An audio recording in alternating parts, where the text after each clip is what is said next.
자, 윤석열 당선인 확실하게 얘기했습니다. 검수완박은 헌법 위배다. 그리고 국민의 시선을 두려워할 줄 알아야 된다. 민주당은 바로 이것을 얘기했습니다. 윤석열 대통령 당선인 검수완박은 부패완판이라는 기존 입장이 확실하게 맞다. 내 의견이다. 그리고 윤 당선인은 여야가 합의한 중재안에 대해서 조정이 반드시 필요하다. 이런 입장을 냈습니다.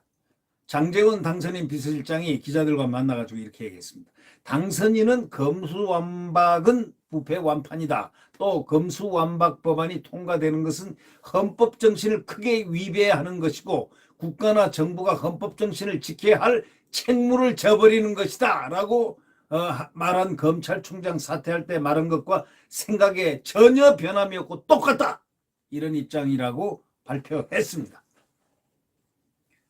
또 당선인 대변인도 정례 브리핑에서 윤 당선인은 정치권 전체가 헌법 가치 수호와 국민 삶을 지키는 정답이 무엇인가 깊이 고민하고 중지를 모아주길 당부했다고 이렇게 밝혔습니다. 또 대통령직 인수위원회는 윤 당선인이 정치권이 국민의 시선을 의식하고 두려워하면서 소통을 열어가는 노력을 해달라는 이야기를 했다라고도 또 부언을 했습니다.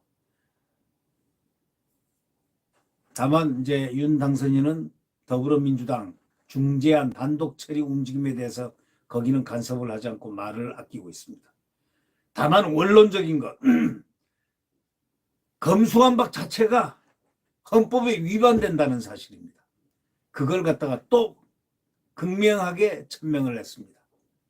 하건 안 하건에 대해서는 말 안 하고 만약에 이 지금 하고 있는 검수완박이라는 이 법안은 이거는 헌법에 위반된다 했습니다. 그럼 위반된다고 했으면 이제 대통령이 이제 취임을 하고 난 5월 10일 이후는 헌법에 위반된 것을 그냥 두고 보겠습니까?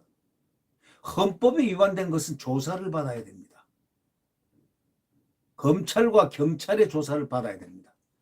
한번 두고 보십시오. 이것을 헌법이 위반된 것을 이렇게 모의를 해서 이렇게 만약에 검수완박이라는 법안을 만들어서 이렇게 수적으로 밀어붙였다. 이건 분명히 헌법에 위반되는 법안이다라고 대통령은 생각하고 있다. 그럼 대통령이 선택해야 될 길은 뭐겠습니까? 그것은 수사입니다. 법안을 만들어낸 사람들에 대해서 수사를 해야 됩니다. 이 수사는 바로 적폐청산의 신호탄이 될 것 같습니다. 제 예상이 그렇습니다. 이것이 적폐청산의 신호탄이 되어서 이제 전 정권, 문재인 정권에 대해서 잘못한 부분들 싹 전부 다 수면 위로 올려야 될 것 같습니다. 법이란 거는 엉터리법, 가짜법, 그 다음에 헌법에 위반된 법은 지킬 필요가 없는 것입니다. 아니 헌법에 위반된 법을 어떻게 지켜야 됩니까? 헌법이 최상위법입니다.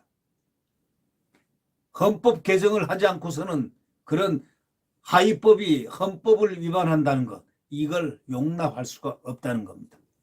아마도 그런 방향으로 가지 않겠느냐 이런 생각이 됩니다.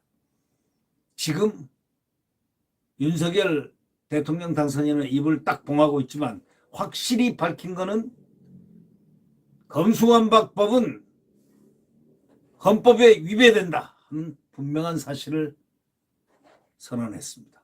헌법에 위반된 것을 그대로 보고 있을 윤석열은 아니다라는 사실이 거기 내용에 숨어있는 키워드가 아니겠습니까? 네, 구독 버튼과 엄지를 눌러주시면 감사하겠습니다.